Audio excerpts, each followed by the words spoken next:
Yes, we're live. Hi, everyone. Good evening. Welcome to Let's Talk About Eyes. I'm Ree. I'm Mel. And Andrea's in a very important meeting right now. That's why Mel is here to host the show. Yay! Thanks, Mel.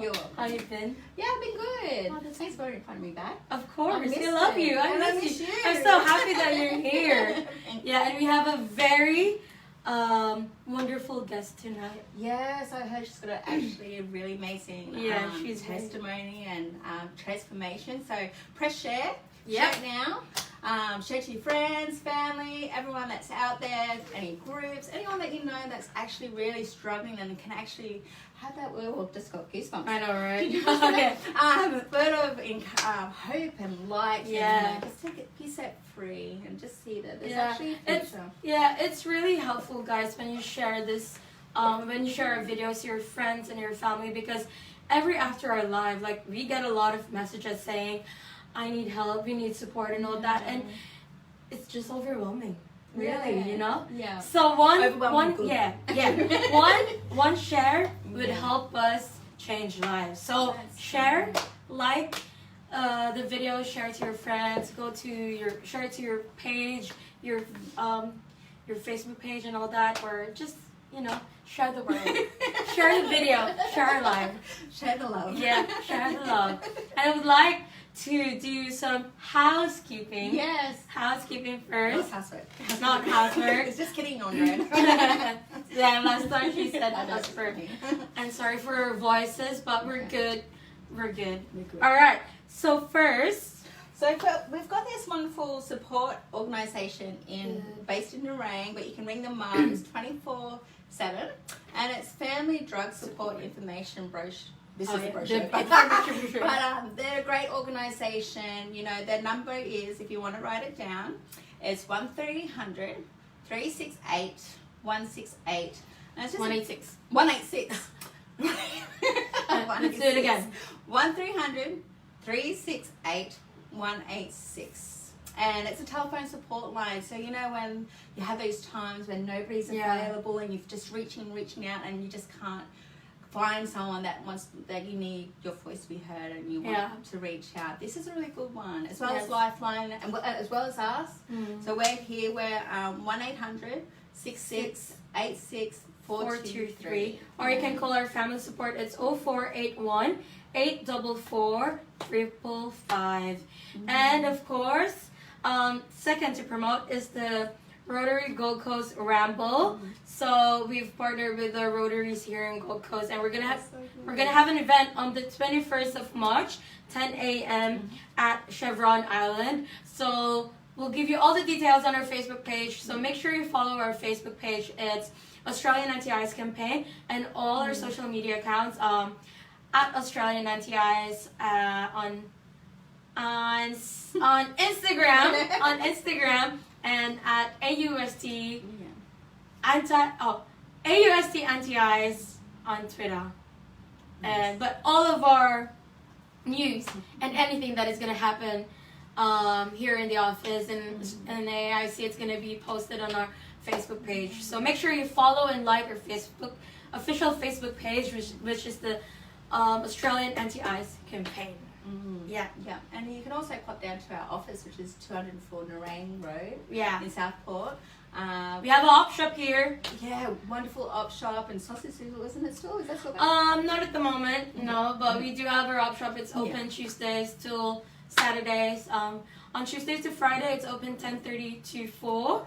And on Saturday, it's open 9:30 to 1. We've got a lot of good clothes, branded, and with very nice tags. Some like it still has tags on them. That's so good. Yeah, I always go there on my free time and go have a browse. If you love thrifting, you should check out our op shop. It's so good. And like if you even want to volunteer, like one of the good things of coming into recovery is actually going out and serving for others. So it takes that focus off yourself, and you get that support around you, and you meet new people and healthy people. So we really want you to come and see us. If you even want to do 1 hour, 1 minute, just a chat or a coffee, come on in. Talk about volunteering. We've got a cleaning position. Yeah. I saw what you did there. You look so good. I'm like, whoop, swerve. You we're really good. Yeah, we do have a position. Yeah, we're looking for cleaners if you have spare time, even though like 2 hours a week or yeah. Anything like that. And like some people find it therapeutic. I remember when I was in recovery, well, I was still in recovery, I like to clean as therapeutic, takes your mind off it. That's true. And stuff like that. And yeah, we really would appreciate it. We really would like someone, wouldn't we? Yeah. Yeah. We like new faces. Yeah, we do. New faces every week. It's really fun. Yeah, and lastly, there's something new that's going to happen in our office. Ooh. So, yeah, we're going to have a coffee cart. So it's going to start very, very soon. So we're just finalizing a lot of things right now. But make sure to follow our social media so that you don't know what discounts you're going to get. So just make sure that you follow and like our page so that you'll be updated for a coffee cart. And I would like to thank Pastor Jim for lending us the coffee cart, the coffee trailer, and Patrick from Coffex for all the coffee supplies that we have right now. Yeah. And it's really good. It's really good. We have this new barista. Her name's Michelle, and Michelle's coming in next week to try and serve us coffee and all that. So it's really a big thing. So if you guys are here at Southport, we're at 204 Narang Street, Southport, just across Mark Johnson's automotive repair. Yes, it is. Yeah. I know that was his. Yeah. Oh, no way. No, I don't know. It was the name. It was the name of the repair shop.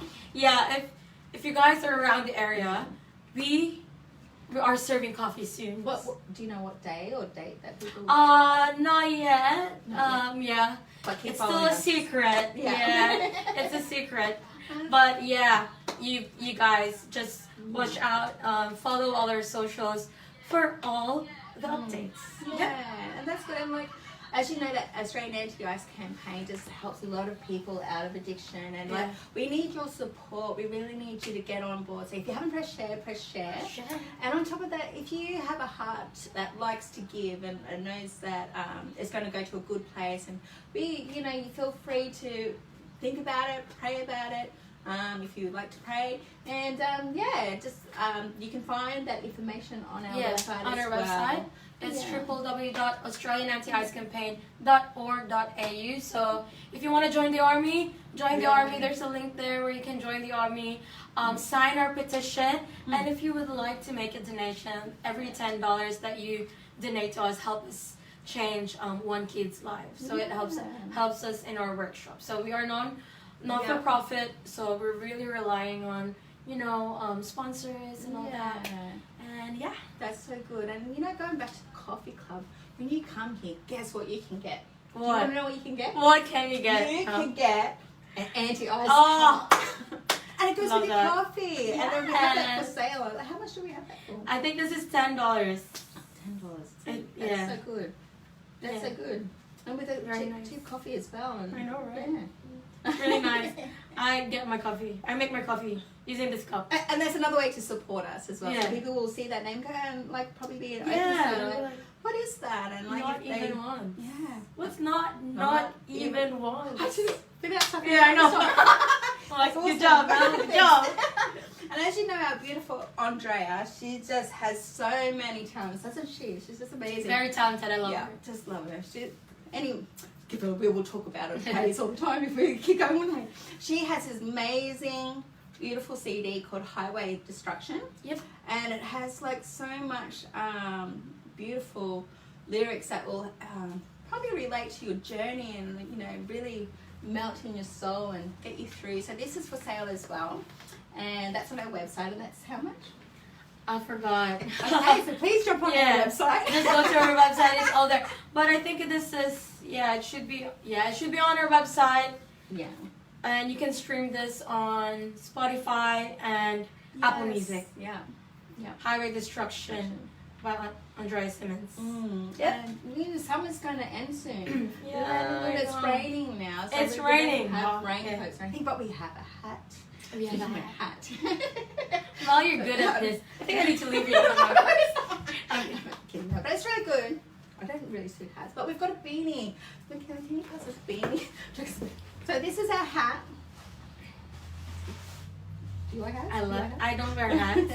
But I know a lot of people like wearing hats, and we've got this beautiful beanie. So winter's coming up, so you know, Ooh, put the yeah. hat in the cupboard, ready for next summer, and you can chuck on the beanie.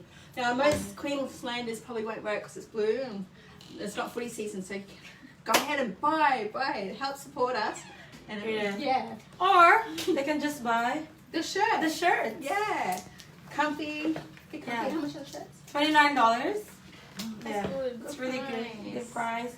It's very. I don't know. I like it. It's vivid. Is it vivid? Yeah. No, it's cool. It's not hot. You know, Yeah. like the cotton. The quality of the shirt is really good. It's only $29. Yeah. So guys, grab yours now. Yeah, and we're going to welcome our guest speaker tonight. So her name's McKaylee, and let's give her a round of applause. Yeah. How to do Yay! it. Come on over. Hi. Hey, how are you? Good. Thanks for coming and like wanting to share your story with us. And we just hope that it blesses so many people and encourages people. And I just got this really great feeling that it's going to reach someone that's really in need. Hopefully. Hopefully. And I did what you told me to do. So I've shared it on my page, Yay! and I've shared it on. So I've got my own group page, Oh, wonderful. and so we're streaming one twice. Yay! See? Doubly That's so impact. good. And double impact. The movie called Yeah. Double Impact, isn't it? I think there's video actually. So tell us a bit about yourself. So we're going to go right back to the beginning and go into your journey, if that's okay. And do you want to share your clean time with us first, of clean, how long you've used, and maybe go back to how it all kind of you got yourself into addiction, or how did it come about in your life? Because we all have different ways that we fall into addiction. Yeah. Addiction, right? It's something that it can be really tricky. And for me, I'm 2 years, 8 months, and about 14 days clean, not just from methamphetamine, but from all mind and mood altering drugs. That includes alcohol. Yeah. Alcohol is classed as a drug, and so I choose to abstain from all of those things. I mean, at the end of the day, it wasn't just ice that it was the problem, it was the addiction itself that kept going. But for me, my drug of choice was methamphetamine. Yeah. And I found that drug at 24. I had I'd tried drugs just a little bit, but I mean, I've read a bit now, I've done a little bit of study around all of those things, and it would be what you would call in the realm of normal at my age group. It's quite normal to sort of go, okay, well, what's this? What's going on here? And by all means, it would have been classed as standard, even though I did come from a traumatic background and all of those things, but I was in a relationship. I had a very healthy, happy little boy, and we worked, we had a normal house, you know, like it was all what people would call normal, you know. We had that relationship where friends, if they were having difficulties, they would come to us. You know, and we were happy and we were loving. And what ended up happening is I became really, really anxious. I had an undiagnosed anxiety disorder. And after my pregnancy, that really escalated to the point where I couldn't clean my body, I couldn't brush my hair, I couldn't leave my bedroom, and it got to the point where I didn't leave my house for over 6 months. And I had a friend of mine come over and said, look, Macca, like, let's go out. And it got to the point where she encouraged me to have some ecstasy tablets. Let's go and have some ecstasy. We'll go out to Brisbane. Let's go dancing. And for the life of me, I couldn't get a hold of any of it. I couldn't find any, right? And which is very unusual, you know, on the Gold Coast. It's normally pretty easy to. I mean, if you go looking for it, you can normally find it. And I couldn't.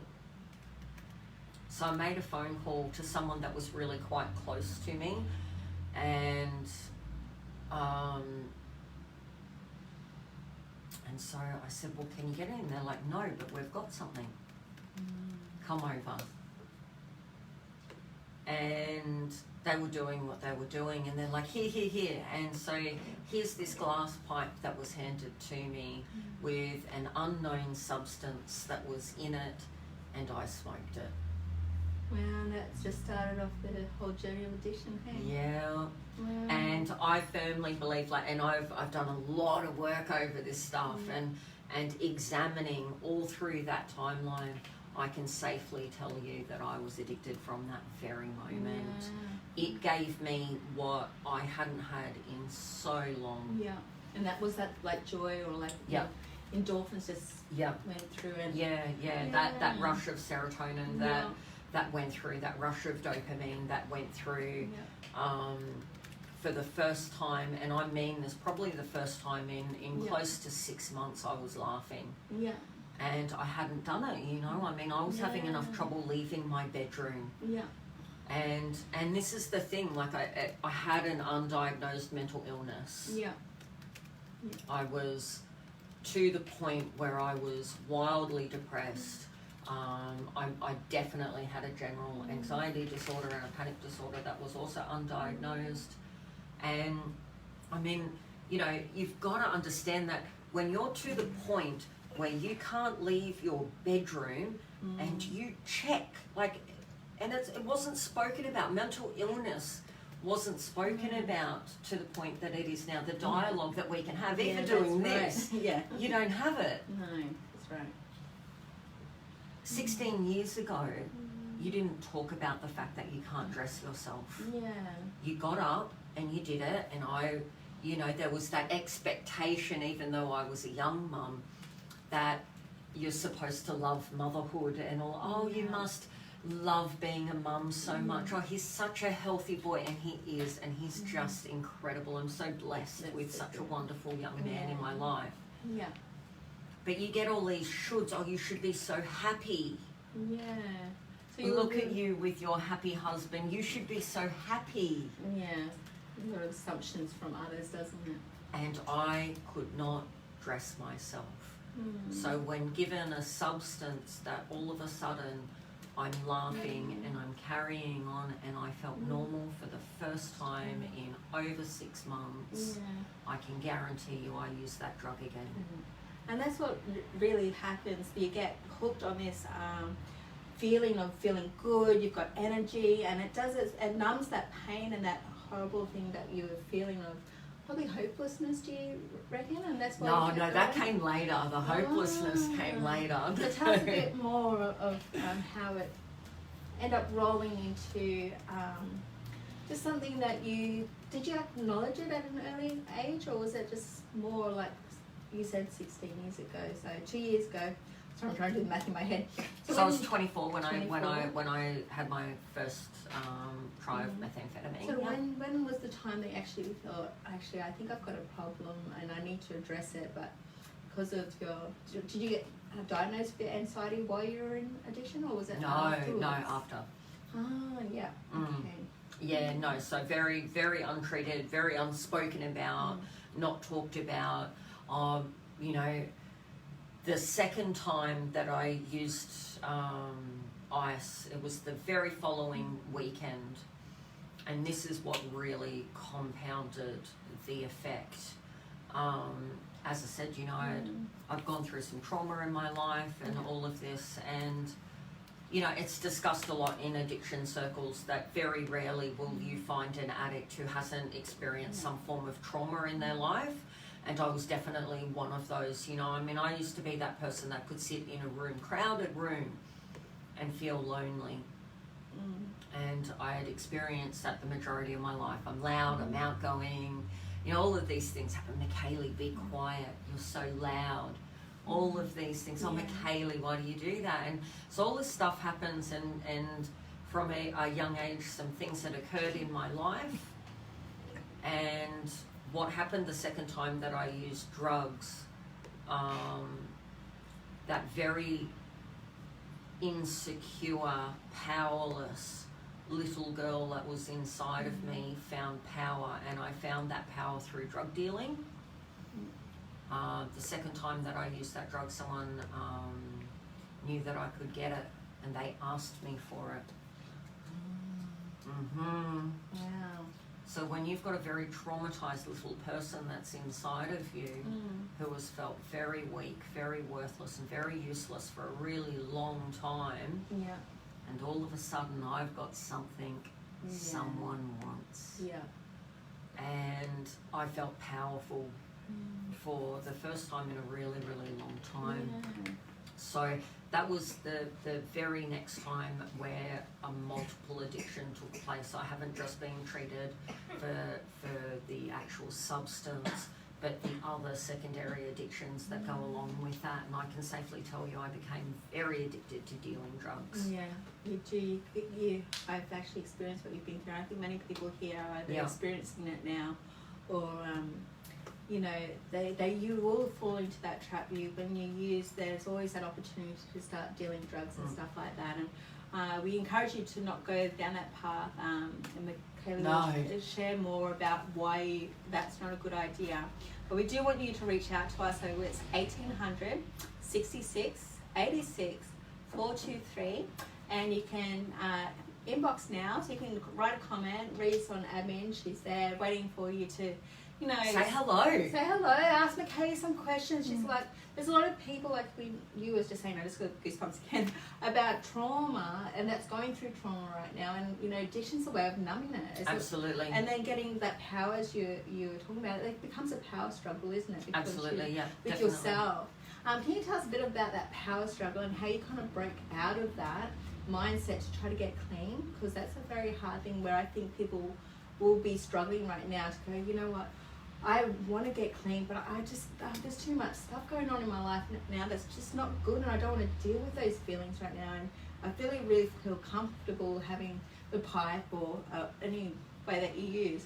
And I think it's a really good acknowledgement that you've actually come from a place of being healed from trauma. Like, there's so many people like just don't think there's healing from trauma, and that's a long journey, but you've just come so far, and so proud of you. And you know, that's just amazing. And I just, going back to what we were saying about the drug dealing and the power struggle, and how did you kind of come to, did it end? Did you not go into jail, or did you go to a mental ward? No, I tried to take my own life.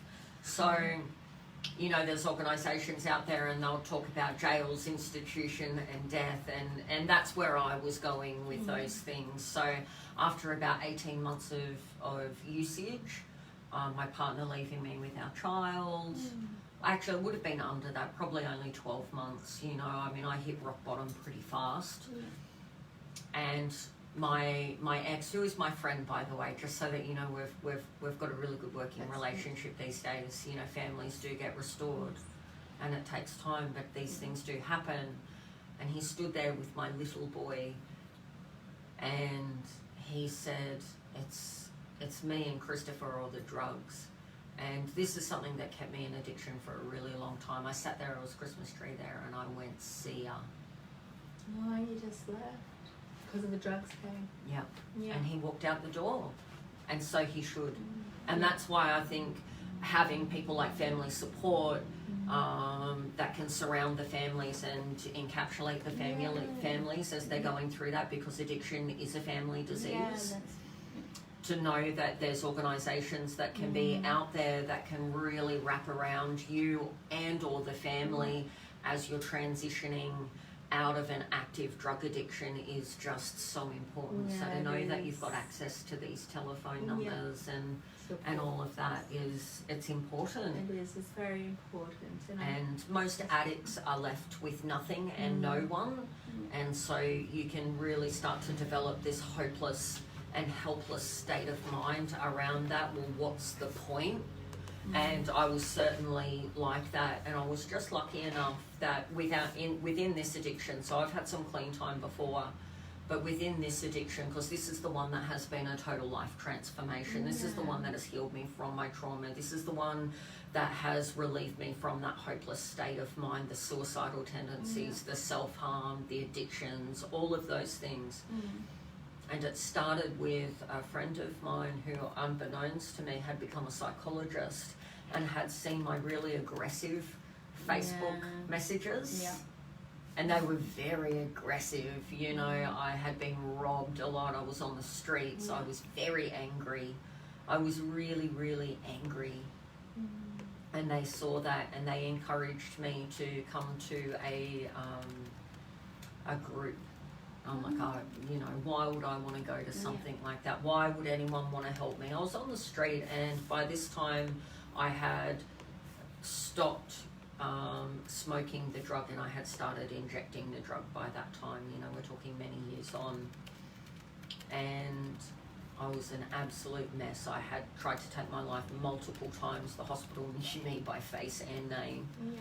And I was really, really unwell. And so I was encouraged to go to a self-management and recovery training group. Okay, that's awesome. And by turning up to this group, it allowed me to sort of to come and be accountable to something. So I was still living on the streets at that time. But I turned up there every Monday. That's so good. And I met the person that I firmly believe was one of the absolute way makers when it comes to my life transformation.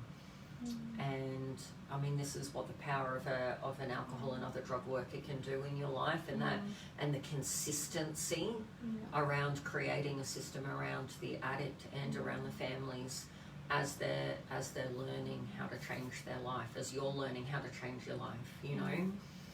And so I started going to this group every Monday. And they had a strong focus on goal setting. And I don't know about you, but I mean, most individuals, you don't need to be an addict for goal setting to work, and it allows you to come off your problems. So I didn't realize this, like we've got different minds, and you know, it allows this big part of your mind to sort of come off everything that's going on and go, okay, well, what am I going to do for the next week? And it started with me making a decision that maybe I didn't want to use drugs every day. No, that's good. Making a commitment that I wasn't going to try and take my own life this week, and I was going to turn up the next week.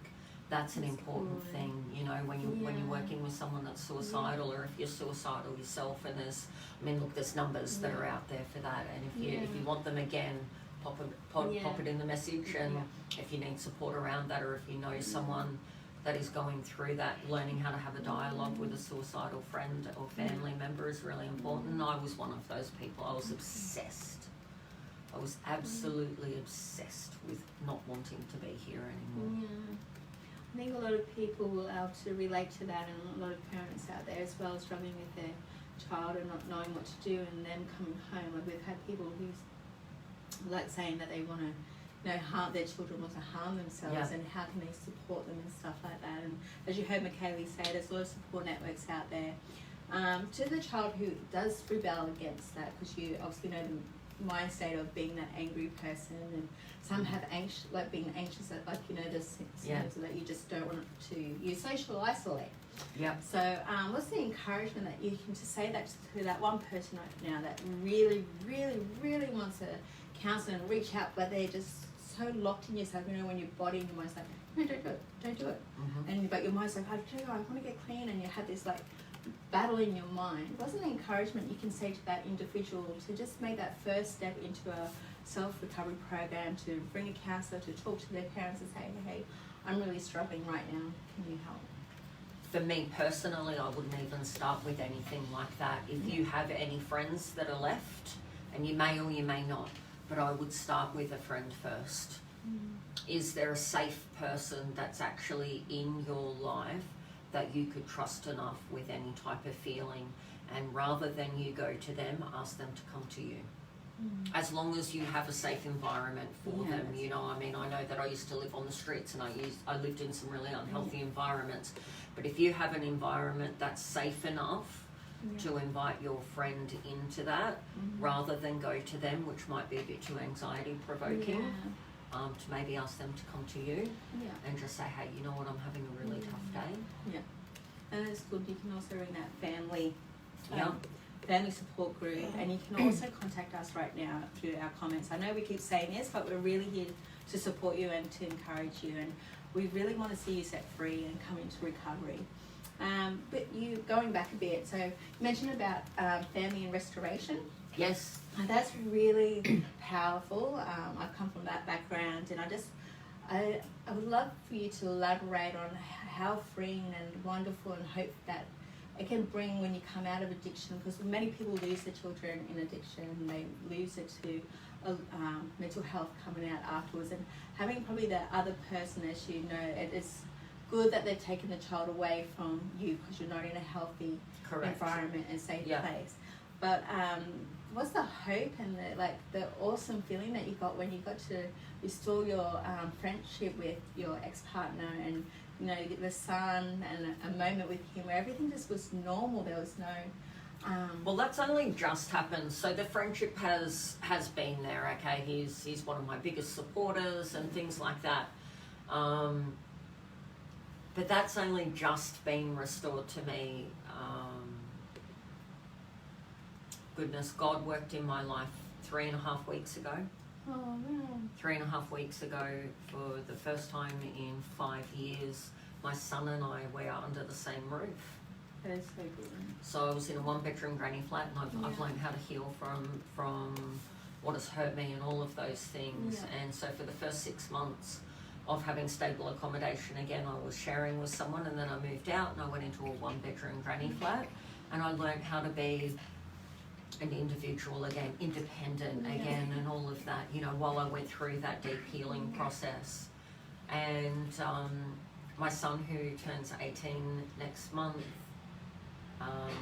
they needed to move out from where they were, and so father and son were separating. They've been together that entire time with our dog. His name's Henry. I can put photos.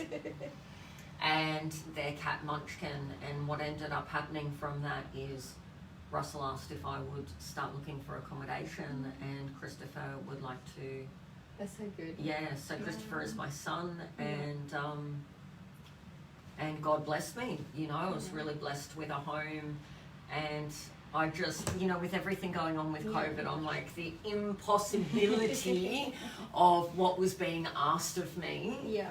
But you've little faith, you know. I remember so long ago being told, just have faith, right? And I didn't even know what this word was. I was on the streets, and it was such a reminder. I was sitting across from who is now my landlord, and this thing, just have faith, sort of came back into my mind, because I'm like, oh my goodness, this person's going to give me this home. And I just knew it. I just knew it. Good. And I filled out the application. Like there was no one else going through the house. I'm like, oh my goodness, God is about to bless me. And it happened. Yeah. And it happened.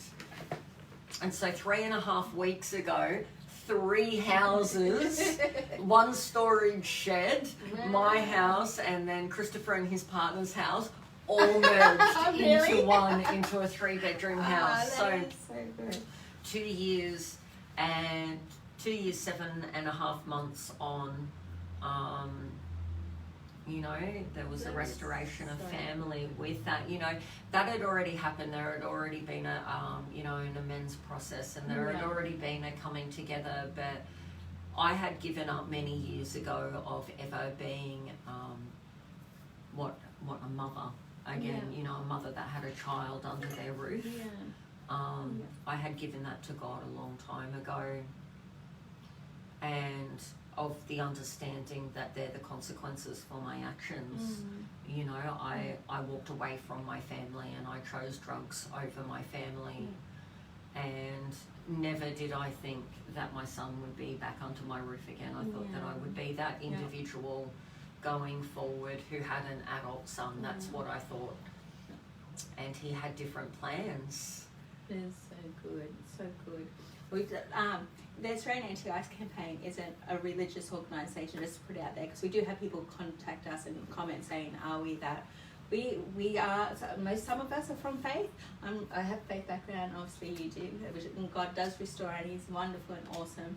And this is her story, so we praise you and thank you for sharing. Faith is what has transformed your life, and like He was going to do amazing things in your life, and He's just already showed you a miracle of just that beautiful love connection back with Him and your child.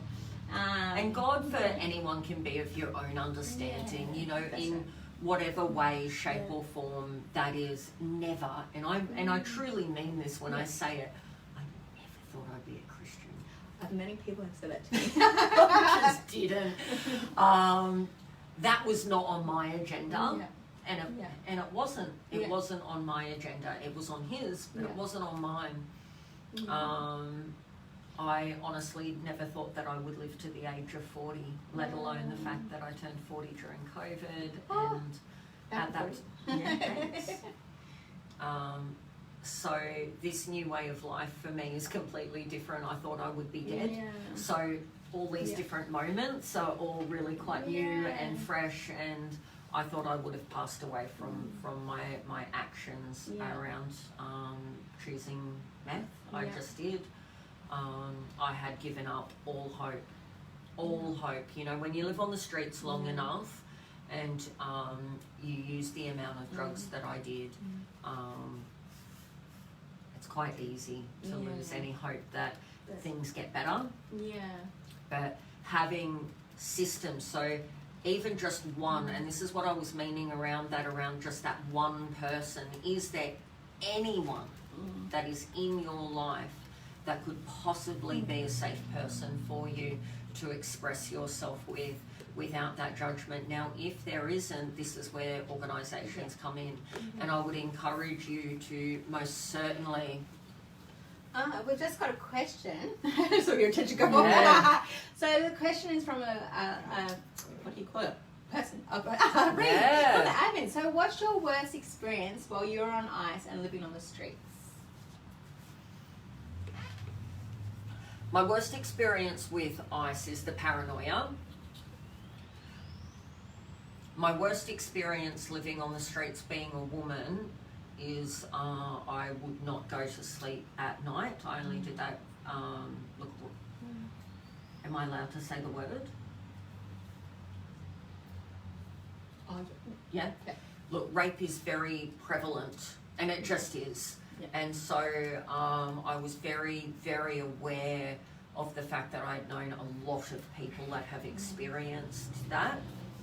And so coupled with the paranoia and the actual fear for my body, if I went to sleep at night, and I've known a lot of people where that's happened. I didn't know anyone. I was an isolator. Like when I used drugs, I just stayed by myself. And so that fear was very real.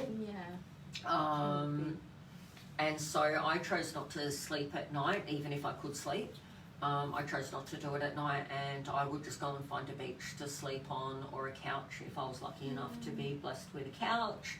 And I would do that during the day because there was a lot of activities that would happen at night. And some of the worst things that happened on the street was I was given some bad drugs, really, really bad drugs, and that landed me very psychotic and arrested. And I did some things that I was really ashamed of during those times. You know, I became quite aggressive, and that was painful. You know, I'm most certainly not. I've got a loud voice, right? I've got a really loud voice, but I'm not an aggressive person, and I became quite aggressive. And it was really scary, you know, and it ended up being that there are people out there that find it really funny to not give you the drug and instead put other things in it. And they do, and it really added to that, and it was incredibly painful and mentally disturbing, and I've needed a lot of counselling over that. What eventually happens though is once you eventually become on the streets enough, people recognise you, and that's when you start to have a little community on the streets, and there is a little bit more of a safety around that. But for most part, I was just that crazy lady that had no shoes on. Be kind when you see that, you know, if you can't help, don't harm. Because I was really sick. You know, I was really unwell. And I couldn't sleep, and I couldn't eat, and I couldn't put down a drug a day at a time, and I didn't have any shoes, and I didn't know how to ask for help. You know that people need to be more compassion. So, you know, I have seen people laugh at drug addicts and call them names, and just because of the behaviour and the mannerisms of actually being on the drug. But if you actually, people who know, actually experience it, but the people who don't know what it's like, it's really hard to get out of that mindset.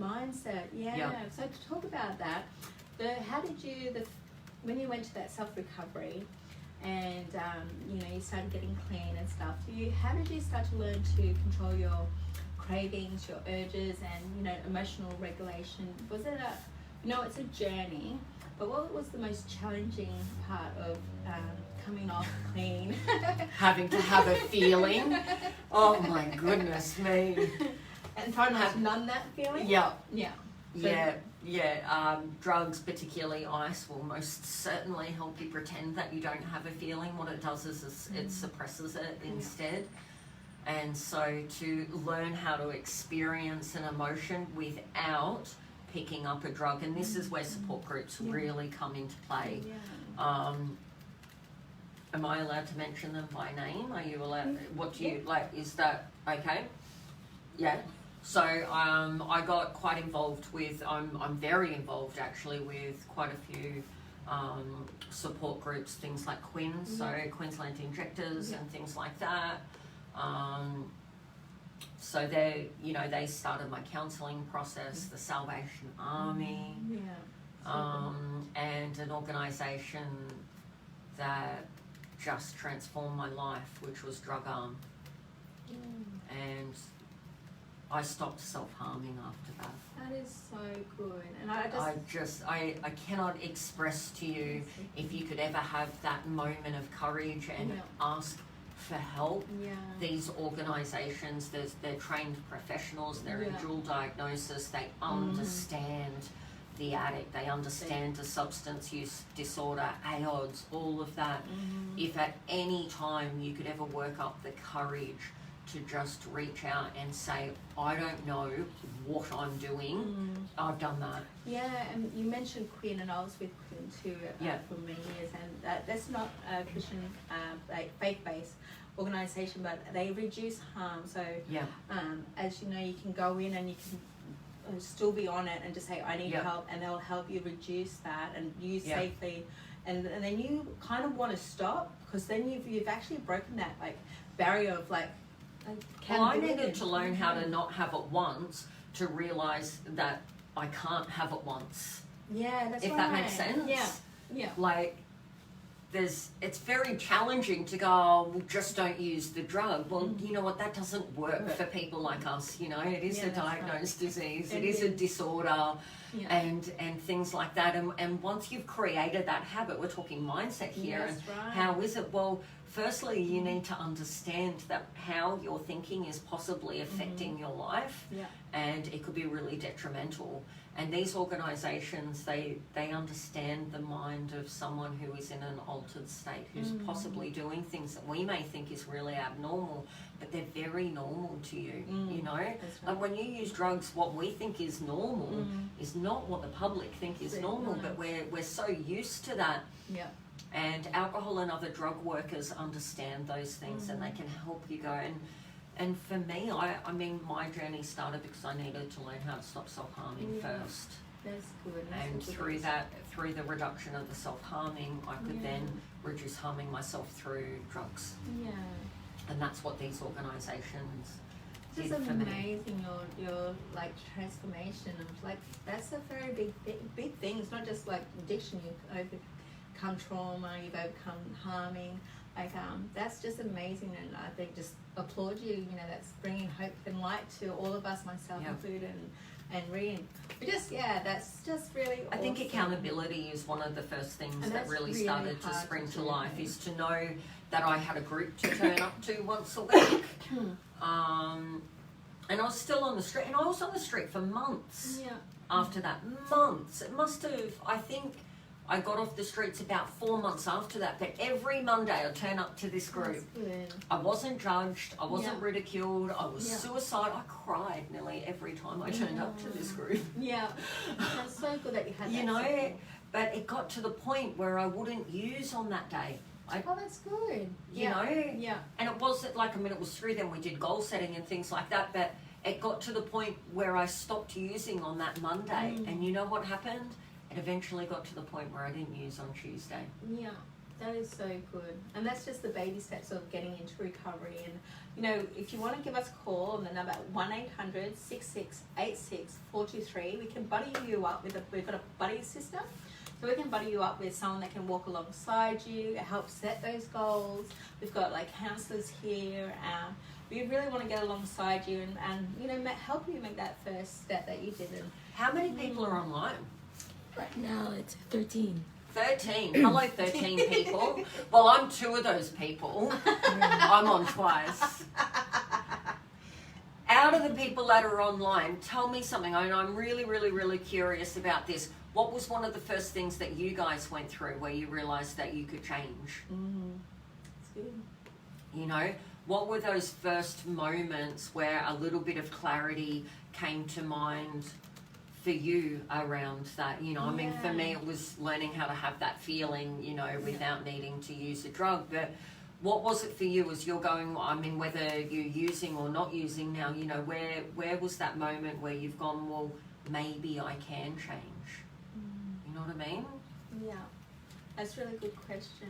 Well, while we wait for answers, do you want to answers. I love answers. So please, we're wanting some answers, as you can tell, she really wants to communicate and connect with you, which is wonderful. So this is your chance. Tell us about your life now. Like, I heard that you're a life coach now, and can you tell us a bit about yourself right now? What's happening in your life? So much. I am a lucky woman. I could just kick myself sometimes with how lucky I truly am. I've got my own business now. Feel free to jump online if you want. You can jump on to MDA Coaching or follow me at Michaela Adamson on Facebook. I've ended up learning some really neat tricks. Oh, that's awesome. In a homeless shelter on the Gold Coast, my trainer, who I didn't know was going to be my trainer, rings me and says that you could earn money by learning a thing called hypnotherapy. Oh, tell us more. Yeah, so it ended up with, do you know that you could get paid to hypnotize people to quit smoking, to lose weight, to reduce anxiety, right? So I ended up saying yes to this on Centrelink in a homeless shelter. But something spoke to me about it, and it changed my life. It absolutely changed and transformed my life. From there, I've learned how to be a hypnotherapist. And I've ended up becoming a practitioner of something called NLP, which is a way to learn how to think. And also a thing called timeline therapy, which I firmly believe is one of those things that has changed and transformed my life. Yeah. I've experienced it many times in my life, and the release from the trauma from those things, and now I have the absolute privilege to come alongside people as they choose to change their life in that same way. Yeah. That's the very same gift that was gifted to me. Yeah. And now I coach people through whatever life's ups and downs are. You know, it doesn't have to be addiction or anything like that. You know, I work a lot with businesses. That is so good. So rewarding. I love it. Yeah. Like, never, ever, ever did I think that I would be working with people. I came from a sales background, hence why I used to do what I did. I came from a sales background, and I sort of always thought that I would be a salesperson. Never did I think that I would have, so I've got a certificate in community services. I'm very, very, very involved in my community. I'm on the board of 2 drug panels. Yeah, so I am part of the Gold Coast Consumer and Carer Council with AODS, and I'm also the client representative for Quinn for the Gold Coast. So I represent the Gold Coast for the clients for Quinn now. So that's something where those transformations have come. Being in the alcohol and drug field, you know, working in the community, raising awareness around what breaking the stigma can look like for drug addiction, because it's not what you think it is. No. Addiction is not what you think it is. Yeah. And learning how to have a conversation around those things and allowing people to enough space free from judgment so that they can say, hey, me too. That's exactly right. So you've actually come to a place, so this is your hope and your light where you can, you got your son back, you've got a great relationship. I've got a dog, I've got a cat, dog, I've got my a son. house, a business. Where's my husband? He's on the next one. I think we're on basically relate. But so there is hope, there is freedom. Definitely. And you can definitely have recovery and have this like life back again that you've actually lost and didn't realize that you've lost it too deep in it. And that's the other thing. I didn't realize. So you're halfway in. I was more than half. I was digging a grave one shot at a time, and I was unaware. I was completely oblivious.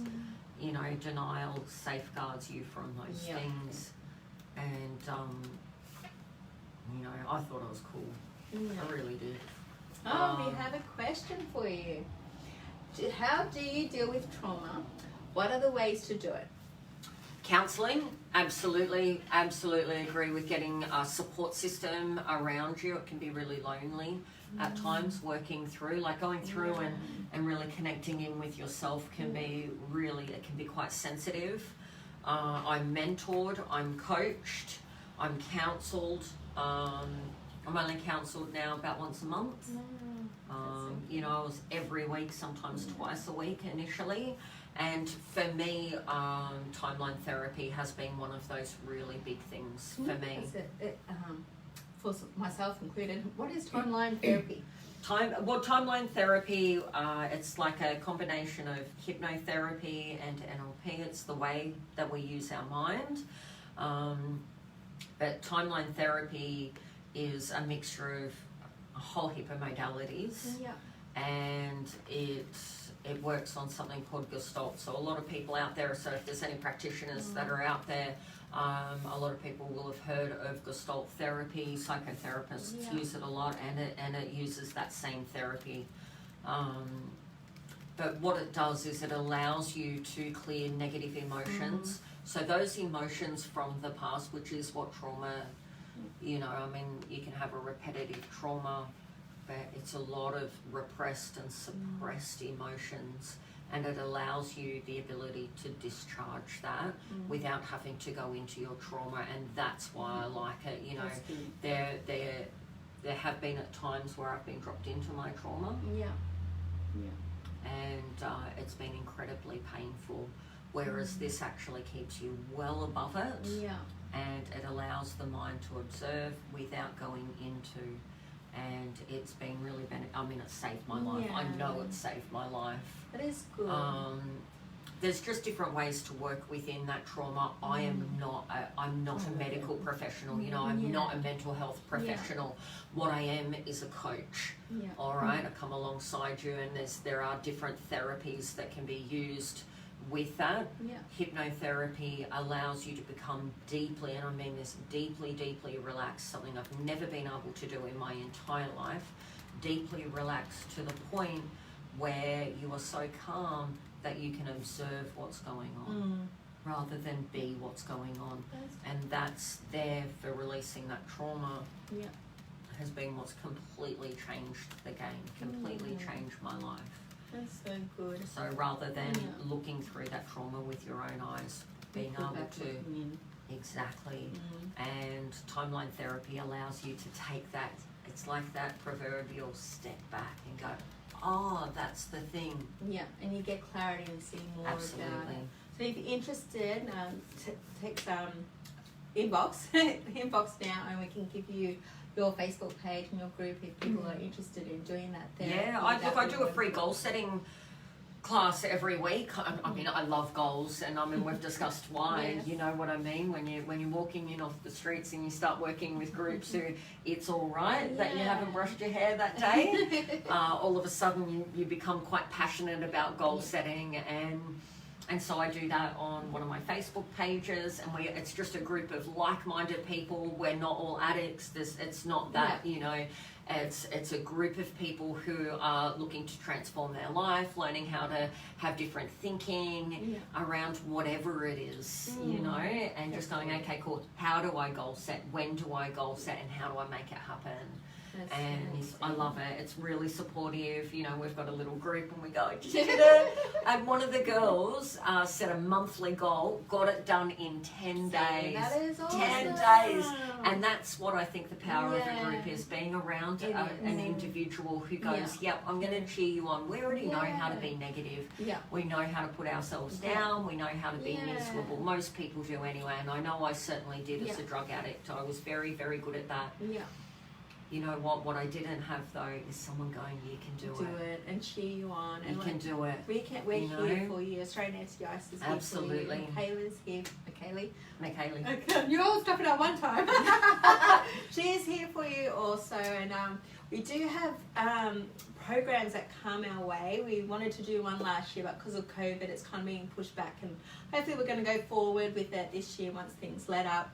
But it's a recovery program, early intervention, so it's also touched based on what you talk about. And we have a beautiful man. He's an author. His name's Mark Johnson. He's probably watching.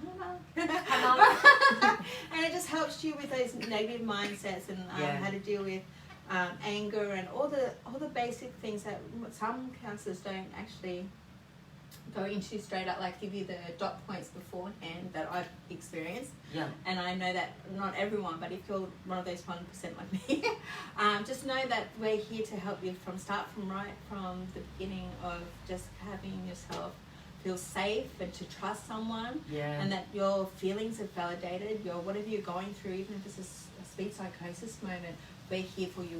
We relate and. The amount of people I've stood next to as they've been in those, I mean, it's a real thing, psychosis, and to be able to sort of be that safe person for someone. And you know, I remember this one time I had someone say to me, okay, so I just need you to let me know. They're like, I'm pretty sure it's not there, but can you let me know there's no lemmings in the tree? And I'm like, no mate, there's not. And they're like, what about pixies? But this is, I mean, these are real things. And to be able to sort of stand there for someone and be able to say it's all right that you're seeing that, because these things do happen. It is a part of, it's a very normal part of drug abuse and things, is to go through those types of psychotic events, and to be able to sort of go, no, it's not there, and still be able to remain calm for that person as they go through it, because it's real for them. It is. Those hallucinations that I had was real for me, and to be able to have someone validate your experience through that.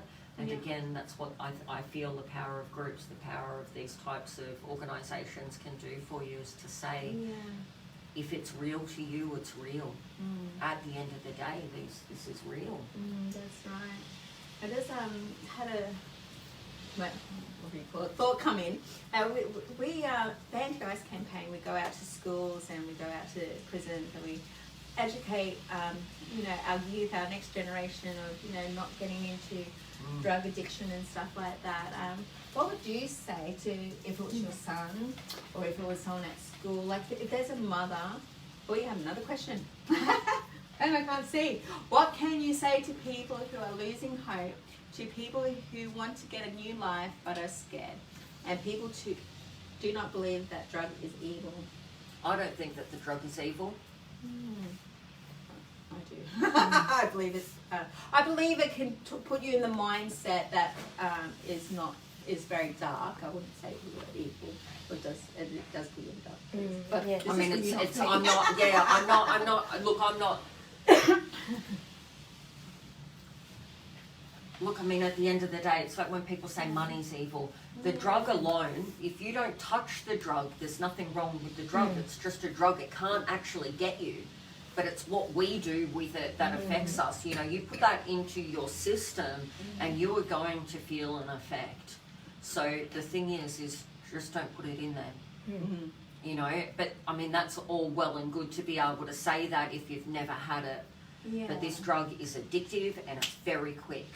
And so you might be going, oh, well, I've only had it 5, 6, 7, 10 times. You know, is there a problem here? And you may not yet think that there is, or maybe you've just realised that there could be an issue here. Yeah.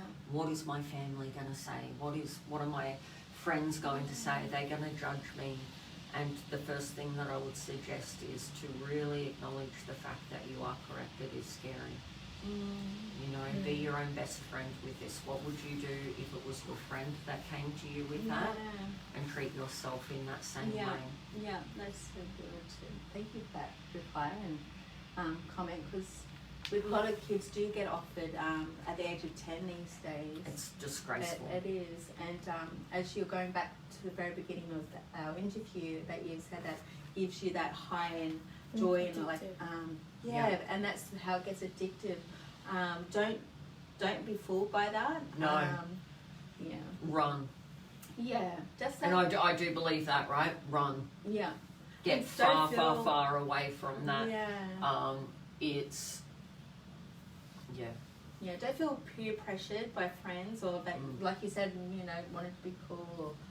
And I did. Like, I wanted to be accepted. I wanted to be loved. I felt unlovable. Where that drug took me was absolutely terrifying. And instead of wanting to take that drug, if you are feeling those feelings, you know, you can still reach out to other organisations. Definitely. For that, or even ask if you're tempted to use, because your friends are pressuring you, please contact us. Like, we will work beside you. You know, you are not only don't get bullied, and it's confidential. Yeah, it is. Yeah, it is. It's very much so. And we're here for you. We're here to support you. We're not here to announce it to the world or anything like that. Absolutely not. So yeah, is there any more questions? Yeah. Oh, that's in small writing. Rick Stanley, thank you for sending in a question. How is recovery in comparison now to the first year of recovery? Excellent. Love it. Love it. Great question. My first year of recovery, I was in like this really big sort of happiness bubble. So everything was so new, right? Yeah. Now it's a little bit more practical, you know, it's more of a maintenance. How do I maintain long-term recovery? Yeah. So it's like the rose-colored glasses have come off a little bit, like things, but there's different things that are exciting now. It's the strangest, I don't know what happens when I go for a walk, but like this sense of joy comes over me, but it's little things. Yeah. And I never noticed it in my first year of recovery, but colours are brighter now. I don't know if anyone online's ever experienced this, but you know, I'll go for a walk and I notice things that I've never seen before. Yeah. But it's like the colour of a tree or the colour of a flower. Because I was in so much heightened fight or flight, I never noticed those things, and I hadn't. Yeah. The difference now with recovery is it's more around life on life's terms these days, whereas before it was very new. I was pretty much doing recovery full time, so I didn't go to a rehab. I did it on the outside, so I did a detox facility, and then I got clean on the outside. And so what I was doing was I was doing something every day, sometimes for 3-4 hours every day. It was always recovery based. Yeah. And so that first year was very busy and really intense on recovery and on me. Yeah. What do I need? What is a feeling? Is this anger? Is this sadness? What do I do if I cry? What do I do if someone offers me a drink or a drug? Practicing those things, you know, I was around safe people where I was learning how to say no. I remember the first time someone offered me a drink and they're like, oh, what, you're still doing that? But it was just because they, you know, they don't have a problem. I had the problem. Yeah. But I got offended at that. Oh, you're still doing that, are you? Yeah. But they didn't mean it in a critical way. It was just, they didn't understand the concept around that. So it was very, what do I do if this happens? And just so, like, I mean, in the 3.5 years that I've been practicing recovery, I've not once been offered drugs since I've got clean because I don't hang out with people that do That's drugs. That's right. But so I've never been offered it. So all of this worry in this first year of recovery, practicing saying no, I've not yet had to say no because I don't associate with people that use drugs anymore. And at times that's a little bit sad because, you know, I walked away from some people I really cared for. I saw this meme on Facebook once and it said, you can't get healed in the environment that you got sick in. And yeah, it's true. It's really true. And but now it's around. So I've got a business now, as you know. It's around learning business, which I've not known anything about. Well, you know, legal businesses. Well, you didn't have come from background of sales. But I've not known these things. It's around having conversations with people now. Like, you know, I've started to have like a bit of a social network, so I'm now learning how to socialise again. That's good. Doing that without a drug in my system has been anxiety provoking. It really, really has. And that's been sort of the main focus now in this third year of recovery. How do I... in front of the camera and talking to millions. Hello! Hello, millions! But yeah, those things, it's more the practical side of life, the practical side of recovery, and still being vigilant around those things that are going to help me be clean today. Yeah, that is so good. And what I've noticed from the question you just got asked and from your first recovery to now, I kind of like feel like, correct me if I'm wrong, but what I feel like that you've actually now know your tools, you know how to process your emotions, and that's why you see things so differently now, because you're in the presence. You've learned how to do mindfulness, you know how to be present and sit with your emotions, and you put healthy boundaries in place. Yeah, and for so sure. That was the first year of recovery, is learning healthy boundaries. That's the other thing that's different this time round. Like, so in the longer term recovery is, you know, I'm walking alongside people now as they're in their early days. Yeah. That's new.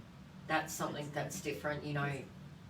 Bit hard to do that when you're 6 months clean. Yeah. You know what I mean? Like, it's a bit hard to do that when you still don't know what are you gonna, like, can I even not use ice again? And today I haven't. With all your, I'll reword that, just scrap that one. Okay. The times that you have lapsed and relapsed 8 years ago, how did you get back on your feet and get that determination and that strength? Just for people who have lapsed and relapsed, and I know that many will probably feel guilty and like, oh, I've stuffed up, I might as well just keep going. Yeah, that mine was, I've lost those 3 months. I remember I had something really, so in my early days of recovery, I was really lucky. I had a tattoo artist who was who really believed in me, which was really cool, and he knew that I became an IV drug user, and I was really missing IV drugs. I was really missing it, and this person had sort of heard that I was sort of getting well and things, and so I ended up with a lot of tattoos in my early days. And every week that I didn't use a drug, I would go and get a new tattoo instead. Oh, that's good. I did, And so I've got a lot of tattoos on my legs and on my body and things like that, and it really helped to not use, so again I had another goal, right? That's right. And they reduced the pricing of the tattooing, and they're like, just come and get multiple needles instead of having one. And what ended up happening is an unforeseen circumstance happened, and I freaked, and I was a part of all of those groups. It was 3 months. I had not injected ice for 3 months, and I got some really bad news, and I did not have those coping strategies to be able to maintain that, and so I used drugs again. What happened though, and again, this is the power of those recovery groups, knowing people like the Anti-Ice campaign where you can come and get that buddy support, and having that buddy support myself. I had the Salvation Army that was behind me. I had a caseworker that was behind me, and a counsellor. And this is where accountability really comes in, and I got really honest. That's good. And I said that I used, and I just didn't know how to handle the news that I had. And that's, you know, we're imperfect around that. What I made a decision to do was have it be just once, not again. Yeah. And so I went back, and I had those track marks in my arm, but I still went back to that support group, and I was honest about that. And I got an extra counselling appointment, and I had some people in my life where I could trust them and say I used, and they didn't judge me over that. That is cool. I mean, I needed that. You need that. You do need that. You need that. Yeah. We've got our next question. Final message to people who are hopeless and of change, and people who want to try ice. What's the final message you can give to them? Come hang out with me instead. Look, nothing we can say or do can stop someone that wants to do anything. It's not just ice, you know what I mean? If you want to do it, well, then no one can stop you. What we can do, though, is say that if you can't stop, come see us. You know what I mean? Hopelessness